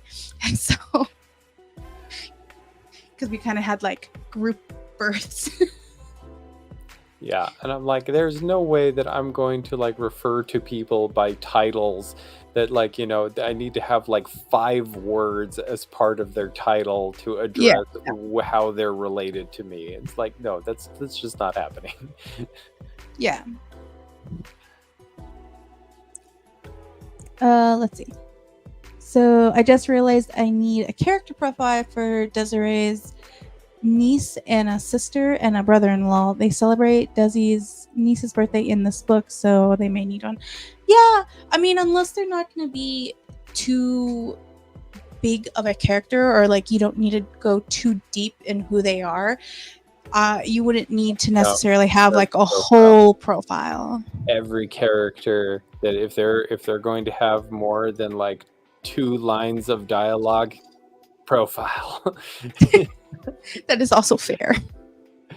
I know once removed sounds like they get disowned. I was like, what did they do? Yeah, I agree. It's like they've been kicked out. That was something where his cousin had kids, and for me, I'm like, oh, they're your niece and nephew, and he's like, no, they're my cousins, whatever, technically. And I'm like, blah, blah. I'm like, oh, because my cousin's kids see me as a tia. Yup. Yeah, I was like, that sounds very much, how I know things in my family also, and you're totally right. It might just be like a white versus Hispanic thing, because I do feel like it's being that I'm like a halfer, that I'm sure it's like depending on whose side of the family is doing something. There's they would refer to it very differently. But I Yeah. can't wrap my head around that concept of having to have so many titles for people, especially as like, because that sounds so much like somebody that you never talk to. You're like, a cousin once removed is like somebody that lives on the other side of the country that you're probably related to, but you know, besides every now and then getting a postcard from, you know, a nana or tata that's like writing about like that they spent time with this person, there's no one that you would ever actually hear from or know anything about. Yeah, exactly. And I agree. Even more so if it says 3 times removed, I'm like, how did they screw up that badly to get moved that many times? Yes, I agree so much. 3 times removed. It's like you're practically trying to say at this point we're not related. It's like, Yeah. what's the point? Just be like there's no longer a relation. They can go away. Which is not usually the case. Oh, Did you ever see Jackie Chan's Adventures on WB? yes. Anna, So, remember, Anna is in love with Jackie Chan, so of course I watched oh it. my gosh. One of my favorite episodes was there's this one part where oh shoot, what's her name? I can't remember the girl's name in that Oh, show. I somehow But in knew it, you were going to ask me that, and I literally was already thinking, I'm like, what is her name? I'm so sorry. I was like, I love that show, but I can't think of her name off the top of my head right now. But that's not really the important bit. The important bit was there was one episode where they like had to deal with her parents because she was always off on adventures with Jackie and Uncle and everything else. And like her dad was like, you know, we don't even know what she's been doing, and we've been trusting her with your uncle this whole time. And then the like mother looked at him and was like, my uncle? I thought he was your uncle. And they look at each other and they're like, whose uncle is he? He just has the title of uncle.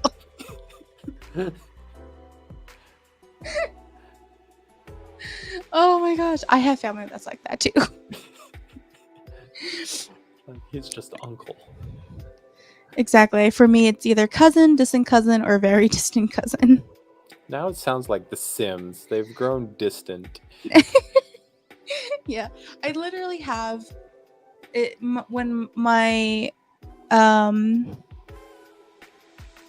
guess he would be considered my great Theo, but he was more like my tata, my grandparent. When he passed away, even though I was already like high schooler, I fell into this trap of I did not realize that one of my uncles had an actual name. Because I only referred to him by what everyone called him, which was a nickname. And I never, like, it never clicked in my head until they were reading, like, the names of, like, who, you know, is still alive and whatever, however they word that stuff. And I'm like, I asked my dad, I'm like, who is that? And they're like, oh, it's Theo so-and-so. I'm like, oh? They're like, yeah, that's their real name. I'm like, oh. Oh my gosh, yeah. No, I know exactly what you mean. So, like, I have an uncle, or I had an uncle. He was actually, I guess, a great uncle that it was so hard because, like, when I was growing up, I had a little bit of pride in this fact that I would tell people. I would say, you know, I have an uncle in Mexico who is a senator. That he was at one time the senator for Nayarit, and so people would like, oh well, who is he? And I would just be like, Tio Nacho. Yeah. Exactly.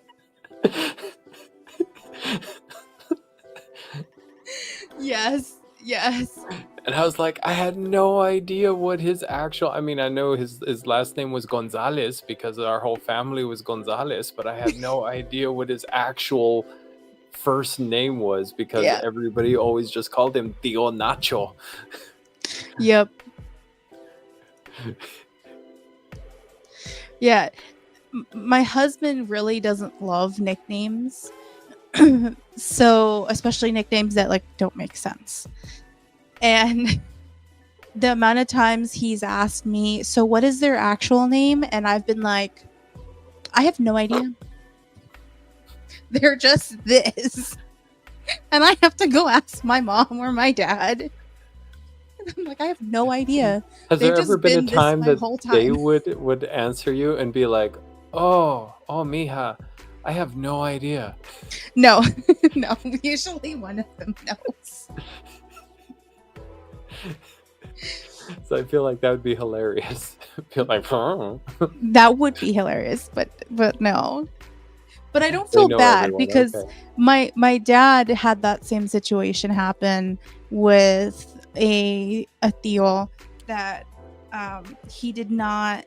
he worked for the school, and then when he went to school, went to that same school, people were like, oh, you're so and so's nephew and whatever, and then I think it was like a teacher or someone called him by his first name or something like that, and they're like, who is that? Like, he thought it was a whole other tío that worked at this school.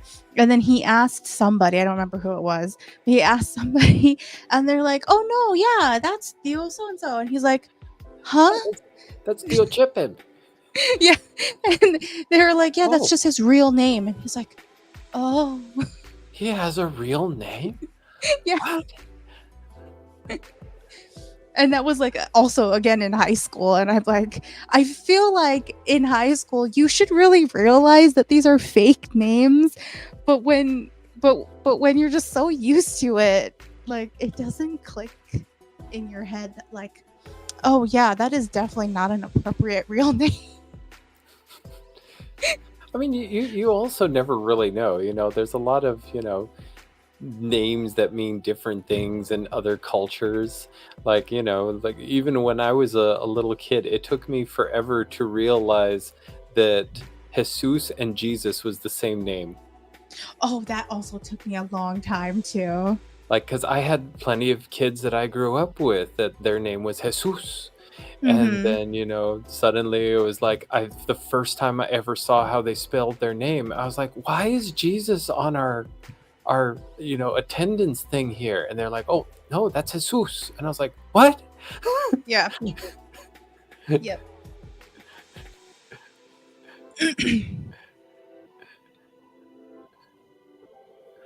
Great. Or like Angel is angel, but it sounds so wrong. It sounds Like it sounds like a wrong to say different it in name. English. It's like you shouldn't say that in English. It shouldn't be a name. But then again, there's so many things. Okay, so one of my favorite stories that I have, just because, like I said, I grew up a really weird half breed.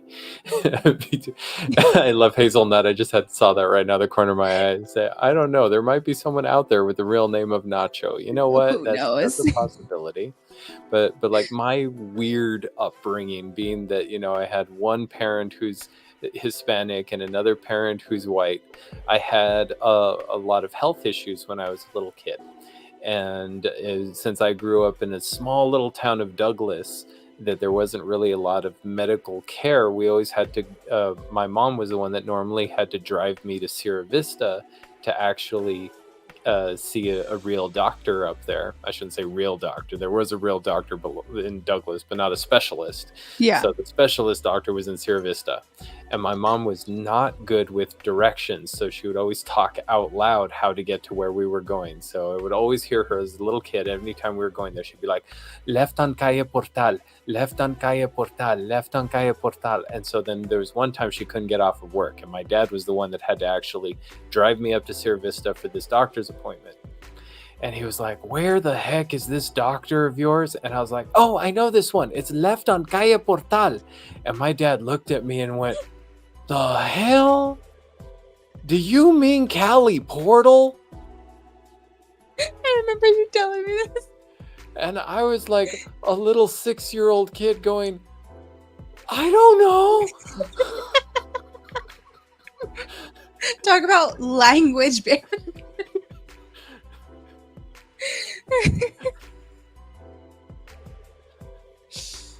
Oh, yes. Yeah. Or like, so in Tucson, the main city, there's a street called Ajo. Mm-hmm. I did not realize what that meant in English for a really long time. Yeah, and that's a major street too. Exactly. Like, why don't we have another street next to it called Savoya? Right. Just a lot of like vegetable street names. It's just also one of those things where I'm like, I know a little bit more Spanish now.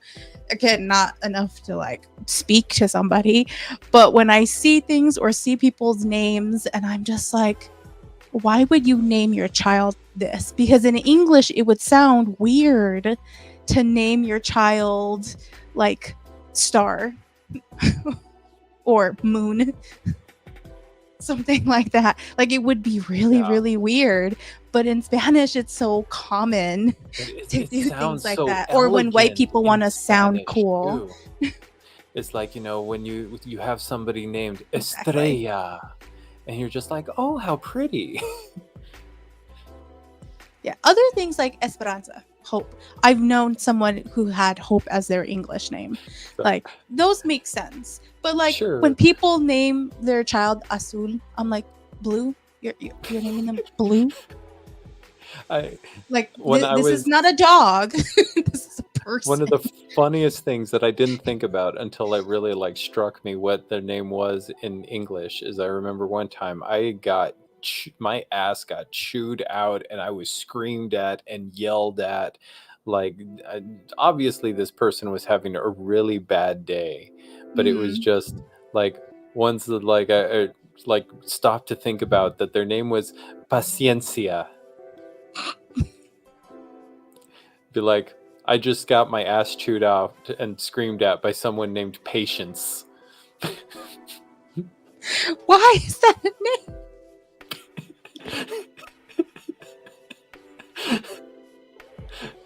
It's like, okay. Oh, I mean, you that's can turn horrible. anything into a name. That's one of the That things is that, true. whenever I like make stories, like I actually try and like come up with like names that are like, take a trait or even like an object or something that is, has something to do with this character and find a way to turn that into a name. True. I mean, I say that, but I've also done that because like Buho just translates to literally owl. So, but I've made it into a name because it references the god of death. So. I do think there's a big difference between naming your character in a story that and naming a real human child that, but that happened. I literally met someone whose name was Princess, like English princess. And then they go, princess what? Nothing. It's like that. That's sort of like, what we were just talking about. Can you imagine like someone being born and their name is just Uncle? Yeah. Be like, Uncle who? No, his name is Uncle. Then you end up with like, he ends up having kids and they're like, trying to decide, is he dad or is he uncle? Yeah, right. This is hilarious, though. Oh my gosh, Hazelnut, what? Reminds me of the Vine where person A is like, okay, Mackenzie, how do you spell that? Person B, oh yeah, it's MC. It spells McNugget. It's pronounced Mackenzie. This is why I don't feel bad when I ask people to spell their name, even when it's something extremely simple that you would think that I should know how to spell. I'm like, no. You spell it for me, so that I can put it into the chart or on the board or whatever the hell I'm writing it on. Because especially at this point, Lord knows, an easy name now has like a random letter thrown in there or something. I'm like, no. You spell the name for me. You spell it. Oh my gosh. So I have a friend now, and she's Korean, and her last name is Win, And when you first hear her, like, say, oh, well, her name is Liz Wynn. And you're like, oh, okay, well, that should be pretty easy to spell, right? No, her name is spelled like Nguy, like Oh, NZ. okay. And Yeah, you're yeah, just yeah. like, That makes sense, actually. Yeah, yeah. That's and I not what was I just like, first thought, but oh my it gosh. makes sense. Yeah. So I was just like, that is a very easy pronunciation for a series of letters that does not look that easy. Mm-hmm. And pronunciation is really the key. Oh, yes. Thank you so much. You're totally right. That because she's first generation American, but yes, her family is Vietnamese. Thank you. Thank you. I would have gotten slapped for that one. Mm-mm. Yeah. Interesting names in the South. Literally, like, I know someone that was just named Casey or TJ. like and the Sunshine Band. Yeah. But yeah, pronunciation is like literally just Sebastian and Sebastian. It's literally just a pronunciation and an accent, but it's exactly the same name.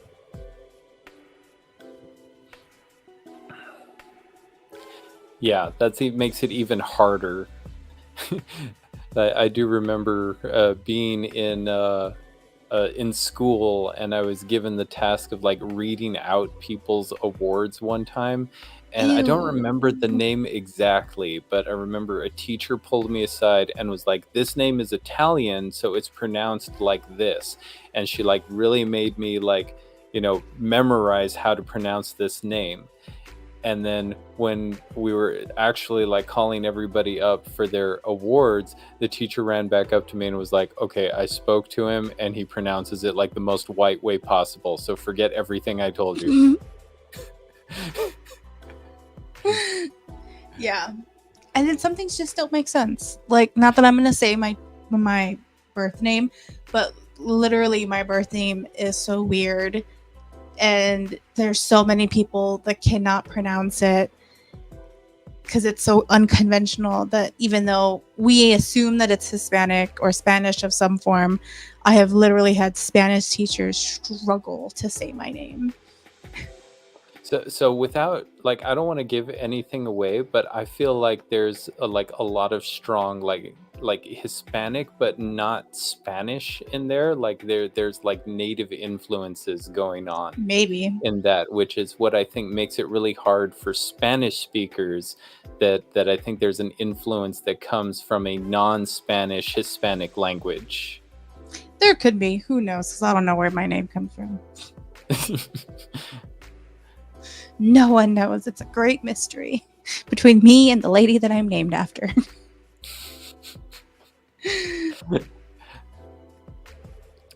Ooh, Thag here says, my last name is French and it ends with an E, but like in English, the final E is silent unless it has a mark. But people always either misspell or mispronounce my name. So I'm always feel much stronger connections to my Hispanic heritage, but my last name is German. And like German to the degree that it is not pronounced anything like how it looks, because like letters in German do not make anywhere near the same sounds that they do in English. And it has been a point of contention in my life for my entire life. So I totally just like, never mind. It's like I've gotten to the point now in my life where anybody that calls me up and says, oh, you're Mr. and they try pronouncing it, I just say, good enough. Yeah. I know who you're talking about, unless you're a bill collector. If you're a bill collector and you call me up and say, is Mr. available? I have to say, I have no idea who that is. Bye-bye. Yep, I get that. Which is weird because German and English are supposed to be in the same family. Well, English is a Germanic language, but there's so many. It's weird, different. Yeah. Oh, I hit the wrong one. Oxel. People are always adding an R to my last name. My last name, okay, and they'll. I'm not going to judge because I'm always saying people's name wrong when new people come into the chat, and I disclose myself right away. I'm like, I am going to say this wrong. I'm going to pronounce this so wrong. And even And when I'm some so people try to sorry. like put out phonetically their name, I'm like, thank you, but I'm still probably going to say this wrong. Because my brain will constantly make words more hard, like more difficult than it needs to. And I don't know if it's dyslexic. I don't know if it's the mix of like attempted Spanish in my brain. Like, I don't know what it is, but it is an issue that I am aware that I have. So I'm going to have to go to bed soon, but that just like this last thing just happened to me the other day, and it was so funny that I feel like I need to share it. So you know that like the human brain can, like, if you're looking at words, like you could literally end up with a sentence filled with words that is just like the first letter of the word, the last letter of the word, and maybe a random letter or two in the middle, and your brain kind of like automatically fills in what that word is pretty accurately most of the time. And so I was walking through CVS a couple days ago. So this was like super recent. And out of the corner of my eye, there was like something in the snack section that was just like, pow, had like a big yellow tag on it and everything. The name of this product was an Unreal Cake. So it was like Unreal Cake. But because I just saw it on the corner of my eye, I saw there was like a U, an R, and an L. And so as I walked by, my brain just went, urinal cake.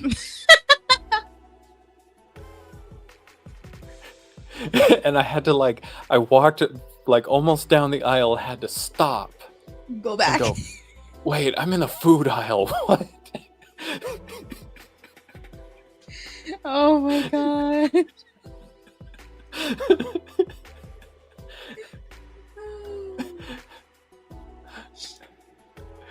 Oh. Yeah, no, It's like, so sorry. No, I can usually read those things. Like, people will have those tests where it's like, oh, you're whatever smart or whatever. And I'm like, no. That's just my dyslexic brain just being able to figure out things because I already just know that I can't, my brain doesn't process correctly anyways. And that's the only reason they're like, if you can read this without problems, because whatever amount of people can read this, but they struggle, and then if you can read it easily or whatever. And I'm like, yeah. None of those things have any scientific validity. Yeah. To autocorrect, yeah, exactly. I hate it when the phone autocorrects. Now I got to worry about my brain autocorrecting things wrong. It's shit. Yeah. Well, it is late and my husband is home, so I should probably get off stream. Well, thank you so much for inviting me to be on stream with you today. This has been a lot of fun. I always love being able to come in and banter with you and everyone, and I actually get stuff written. Yes. A triple win. All right, we will see you next time. I don't know what I'll do Monday, but Monday will be another stream. So hit the buttons and the subscribes and thingamabobbies to see when I schedule the next thing. But we'll see you next time. Bye. Yep. Have fun, everyone. Good night.